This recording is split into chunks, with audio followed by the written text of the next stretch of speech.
अस्सलाम वालेकुम dear students. आज हम सेकेंड ईयर के फर्स्ट टॉपिक के साथ इंशाल्लाह स्टडी करेंगे फर्दर। सेकेंड ईयर इंग्लिश है जी, मॉडर्न प्रोज है और फर्स्ट चैप्टर है द डाइंग सन। और सर जेम्स जीन्स जो हैं इसके ऑथर हैं, ठीक है। सर जेम्स जीन्स इसके ऑथर हैं, ठीक है। ये देखें, ये आपकी टेक्स्ट बुक है, इसमें पार्ट 1 लिखा हुआ है the dying sun, sir James Jeans, ठीक है। ये फर्स्ट 10 जो है ये मॉडर्न प्रोज कहलाते हैं। तो द डाइंग सन इस वक्त हम स्टडी कर रहे हैं, ठीक है। और ये आपका पहला शॉर्ट क्वेश्चन भी है कि who is the writer of the dying sun, sir James Jeans. अक्सर आपने मॉडर्न प्रोज हैं या एसेज हैं, इनके जो ऑथर्स हैं उनके नेम आपने याद रखने हैं, ठीक है जी। अब हम थोड़ा सा इसका पेपर भी देख लेते हैं कि पेपर में क्या क्या चीज़ आएगी, ठीक है। ये देखें, इसके पेपर मैं आपको दिखा रहा हूँ। ये आपका सेकेंड ईयर की आपकी ऑब्जेक्टिव है, ठीक है।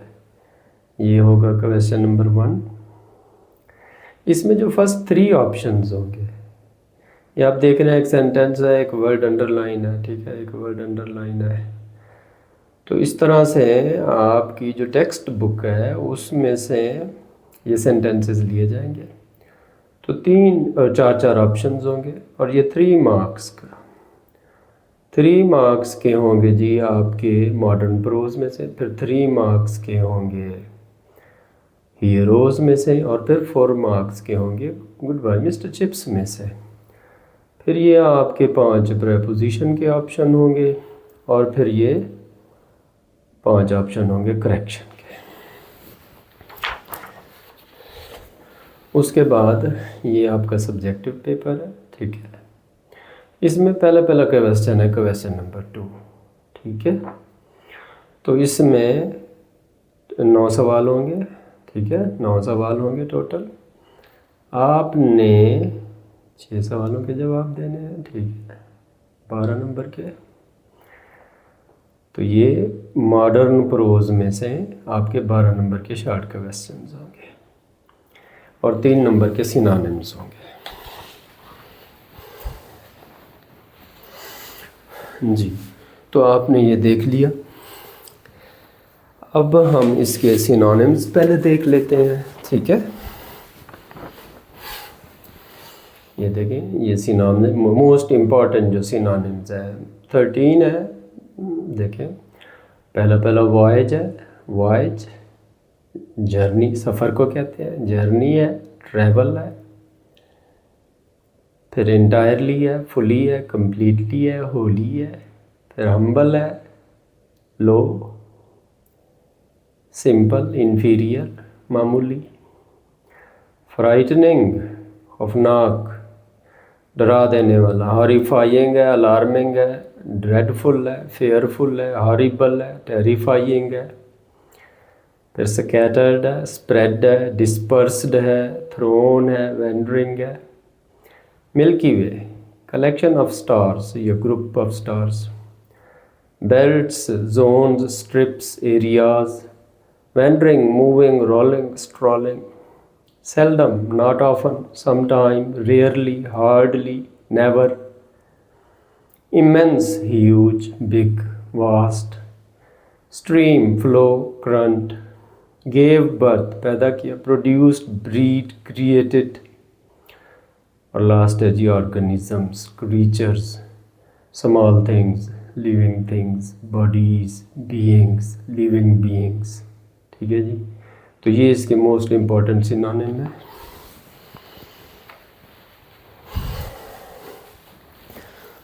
जी, अब हम बात करते हैं इसकी द डाइंग सन की, ठीक है जी। अब अनलाइक फर्स्ट ईयर, आपका सेकेंड ईयर में मॉडर्न प्रोज, हीरोज़ और मिस्टर चिप्स, इनमें से ना कोई पैराग्राफ दिया जाएगा कि आपने उसका उर्दू में तर्जुमा करना है। अब मैंने आपको बता दिया कि जो मॉडर्न प्रोज के फर्स्ट 10 चैप्टर्स हैं, इनमें से 3 नंबर के सिनोनिम्स होंगे और 12 नंबर के शॉर्ट क्वेश्चन, यानी 15 मार्क्स होंगे टोटल। तो अब हम थोड़ा सा देख लेते हैं कि द डाइंग सन। देखें, basically teacher, specially English teacher, when teachers in the class, तो the medium of instruction is English, but unfortunately my students are the student in this area, they don't have the ability even to hear what the teacher is saying. So even in the class, in academy, and whenever I teach, the best way for my students is to tell them in Urdu. कोशिश यही होती है कि उर्दू से उन्हें English पर लेकर आए, ठीक है। बट लेकिन जब मैं उन्हें इंग्लिश में उनसे बात करता हूँ तो फिर उनको समझ नहीं आती। तो इसलिए हम इसकी जो शॉर्ट है द डाइंग सन है क्या, सर जेम्स जीन्स जो है ये फिजिस्ट है, फिज़िक्स के माहिर है, मैथमेटिशियन है, ठीक है। इन्होंने एक थ्योरी पेश की है कि कैसे जो है about the beginning of life on earth, ज़मीन कैसे वजूद में आई, सैयारे कैसे वजूद में आए, ठीक है। इसमें इन्होंने डिस्कस किया है कि फर्स्ट पैराग्राफ में, a few stars are known which are hardly bigger than the earth, कि चंद सितारे हैं जो बमुश्किल ज़मीन से बड़े हैं, फिर कुछ ज़मीन से बहुत बड़े हैं, फिर कुछ तो इतने बड़े हैं कि 10 ज़मीनें उनके अंदर आ जाएं, ये बताया है। फिर उन्होंने बताया है कि ये जो सितारे होते हैं ये आपस में टकराते क्यों नहीं है, ये ट्रैवल करते हैं। तो फिर बताया कि इनके दरमियान जो है वो लाखों करोड़ों मील का फासला होता है, इसलिए इनके टकराने के चांसेस नहीं हैं। फिर अगले पैराग्राफ में उन्होंने कहा कि कोई 2 अरब साल पहले एक रेयर इंसिडेंट वाक़ हुआ दुनिया में कि ये सन जो है, ठीक है, ये सन जो है इसके करीब एक और बहुत बड़ा सितारा, पहले वो कह रहा है कि ऐसा बहुत कम होता है कि 2 सितारे आपस में इकट्ठे करीब भी आ जाएं, लेकिन फिर वो कहता है कि 2 अरब साल पहले एक सितारा जो है वो वेंडरिंग थ्रू स्पेस, खला में भटकता हुआ सूरज के करीब आ गया। अब इसकी जो फोर्स ऑफ ग्रेविटी थी, इसकी वजह से on the surface of the sun a mass of mountain जो है ये on the surface of sun emerge हो गया। अब वो कहता है कि जैसे जैसे ये सितारा सूरज के करीब गया वैसे वैसे ये मैस ऑफ द माउंटेन जो है ये बड़ा होता गया। जैसे जैसे ये वेंडरिंग स्टार सूरज के करीब चला गया तो ये on the surface of the sun the mass of mountain became higher and higher, ठीक है जी। अच्छा, फिर क्या हुआ कि बजाय इसके साथ टकराने के ये वेंडरिंग स्टार जो है ये यहाँ तक पहुँच के फिर ये इधर चला गया, फ़र्ज़ करें। अब वो कहता है कि ये वेंडरिंग स्टार के मूव आउट हो जाने की वजह से ये जो mass on the surface of the sun produce हुआ था ये सूरज से कट हो गया, ठीक है, और फिर ये divided into pieces and these pieces started to revolve around the sun, ठीक है। ये 8 या 9 पीसेस हो गए, 8 पीसेस हो गए और इन्होंने सूरज के गिर्द चक्कर लगाना शुरू कर दिया। These are called planets. ये सैयारे कहलाए। Our Earth is also one of them. हमारी ज़मीन उनमें से एक है, ठीक है। तो ये इंसिडेंट इसने बताया है। अब यहाँ तक हम देखते हैं कि आपके शॉर्ट क्वेश्चन कौन से, फिर इसमें मोस्ट इम्पॉर्टेंट कौन से, ठीक है। देखिए आपका question number 2, what happen when a wandering star came near the sun. यही अब भी मैंने आपको बताया है कि एक वेंडरिंग स्टार सूरज के करीब आया, तो राइटर कहता है क्या हुआ। अब देखिए हम कहेंगे कि when a wandering star came near the sun it created a mass of mountain on the surface of the sun. जब वैंडरिंग स्टार सूरज के करीब आया तो इसने सूरज की सतह पर एक माउंटेन बना दी। ठीक है। अच्छा, अब तीसरा सवाल है, what happen when the wandering star came nearer and nearer. क्या हुआ जब ये वैंडरिंग स्टार नज़दीक हुआ और नज़दीक हुआ। तो अभी हमने क्या डिस्कस किया कि when the wandering star came nearer and nearer the mass of mountain on the surface of the sun became higher and higher. ठीक है। इसकी फोर्स ऑफ ग्रेविटी की वजह से वो जो जैसे जैसे करीब होता गया तो वैसे वैसे मैस ऑफ माउंटेन भी बड़ा होता गया। ठीक है। अच्छा जी, फिर क्वेश्चन नंबर 4 है, what are planets and how did they come into existence. सैयारे क्या हैं और ये कैसे वजूद में आए। अच्छा जी, लास्ट में हम कहेंगे कि ये वैंडरिंग स्टार जो है ये डेविएट कर गया, कहीं और आगे चला गया, तो वो जो मैस ऑफ माउंटेन था on the surface of the sun it broke up. ठीक है, टुकड़े टुकड़े हो गए इसके, and these pieces started to revolve around the sun. In the beginning they were very hot, with the passage of time they became cool, these are called planets, our earth is also one of them. अब देखिए 4 सवाल हो गए, 3 सवाल। ठीक है, 3 सवाल। अब ये तीनों सवाल जो हैं वो एक ही इशू से रिलेटेड है। अब हमने इन तीनों का एक ही आंसर तैयार करना है। अब ये सवाल आ जाए तो भी आप पूरा लिख दें, ये आ जाए तब भी वही लिख दें, और ये आ जाए तब भी वही लिख दें।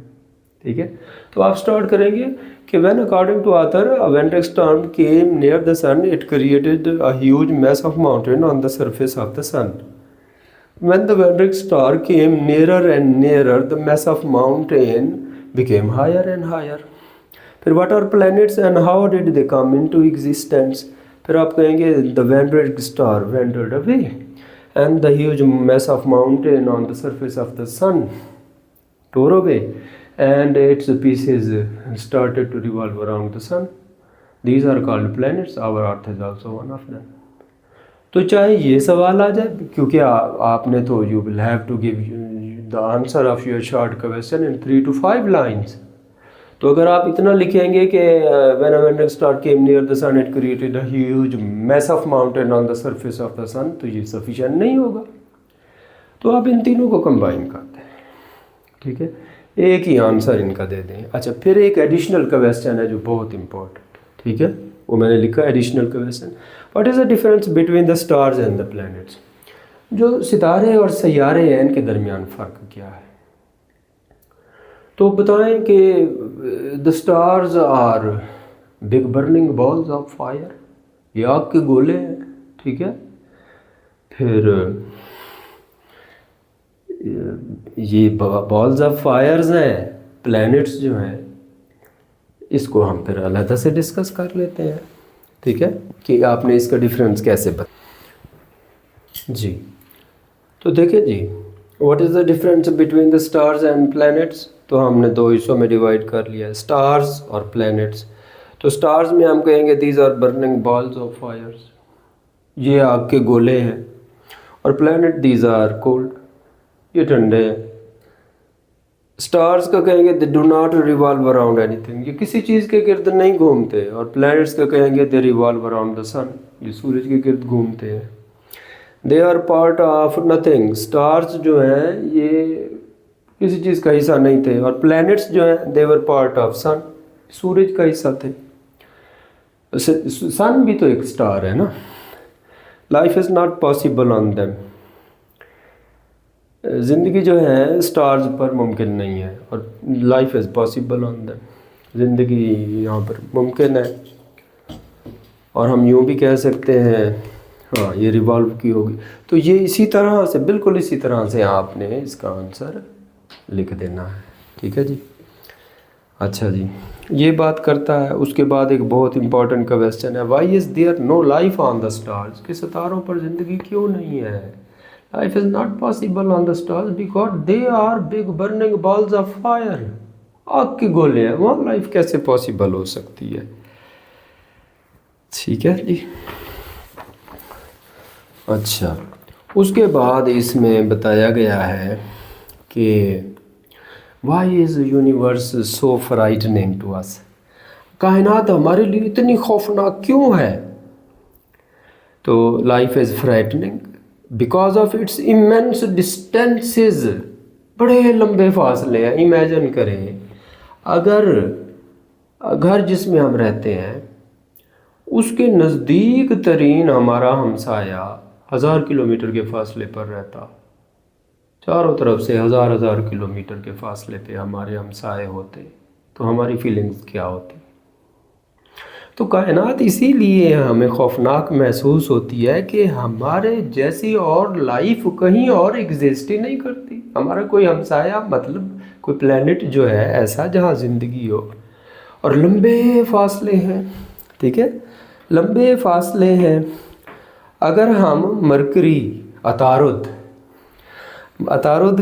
की तरफ अगर हम जाएं और एक स्पेस यानी स्टेशन हो 20,000 किलोमीटर पर आवर से अगर वो सफ़र करे तो 10 दिन में हम मरकरी पहुंचेंगे अतारुद, 18 दिन में हम वेनिस पहुंचेंगे, ठीक है, और मरीख में हम 37 दिन में पहुंचेंगे, Jupiter 128, Saturn 237 days, Uranus 1 year और नेपच्यून 2 ईयर्स। अंदाज़ा करें 28,000 किलोमीटर फी घंटा की रफ्तार से अगर स्पेस स्टेशन चले तो हमारा जो नज़दीकी हमसाया है, सैयारा है हमारे जैसा, वहाँ हम 10 दिन में पहुँचेंगे।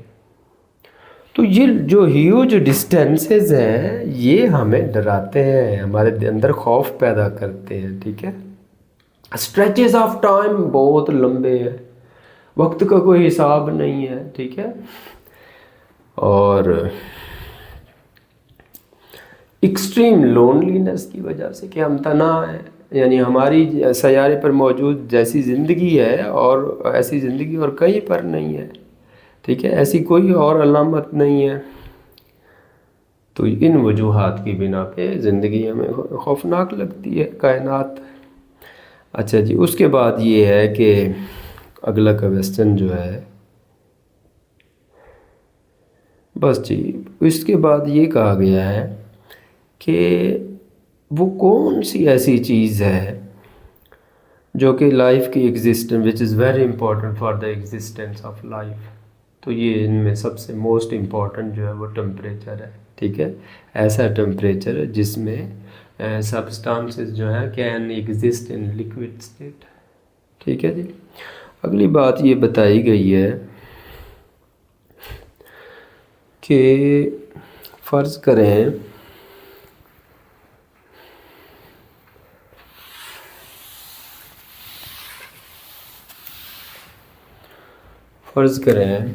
ये एक स्टार है, एक ये स्टार है, एक ये स्टार है, इस तरह कायनात में सारे सितारे बिखरे हुए हैं।